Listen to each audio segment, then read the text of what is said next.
খুব একটা যে পুরনো হয়েছেন তা নয়, তবে খুব অল্প সময়ের মধ্যেই বেশ জনপ্রিয় হয়ে উঠেছেন জন ভট্টাচার্য।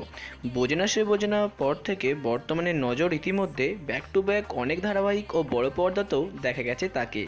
অভিনয়ের পাশাপাশি বিভিন্ন প্রোডাক্টের জন্য মডেলিং করছেন।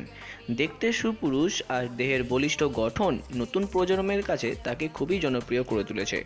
সম্প্রতি নজর ধারাবাহিকে অন্যতম প্রধান চরিত্রে অভিনয় করছেন। পর্দায় তার চরিত্রের নাম আয়ুষ, আর সে ভালোবাসে ঈশানীকে, অর্থাৎ দিয়া মুখার্জিকে। কিন্তু বাস্তবে তিনি কাকে ভালোবাসেন সেটা অনেকেরই অজানা। কিন্তু তিনি মোটেই সিঙ্গেল নন। এক সুন্দরী তার মন জয় করেছে অনেকদিন আগেই। তাদের গল্পটা এতটাই রোম্যান্টিক যে সেটা অনেক সিনেমার গল্পকেও হার মানায়।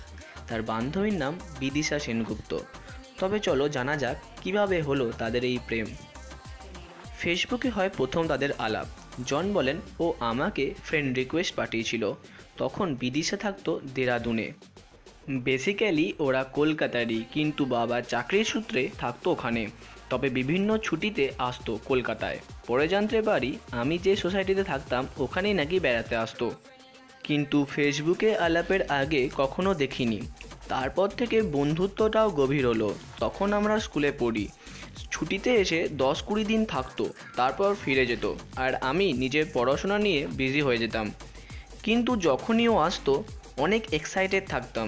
দুজনই অনেক কথা জমে থাকতো আমাদের মধ্যে। কিন্তু তখনও একে অপরকে প্রপোজ করিনি। যখন আমি প্রপোজ করতে গেলাম, রিপ্লাইটা যেটা এলো সেটা আরও অবাক করে দিল। ও বলল ফেসবুকের ফ্রেন্ড হবার আগে থেকেই ও আমাকে নাকি ভালোবাসে। তো তারপর থেকে সময়ের সাথে সাথে আমাদের রিলেশনটা আরও মজবুত হয়েছে। তো বন্ধুরা, অভিনেতা জন ভট্টাচার্যকে তোমাদের কেমন লাগে সেটা কমেন্ট করে জানাতে পারো। ভিডিওটি অবশ্যই লাইক করো, আর এই ধরনের ইন্টারেস্টিং ভিডিও পেতে কারেন্ট বসকে সাবস্ক্রাইব করে পাশে বেল আইকনে ক্লিক করতে ভুলো না।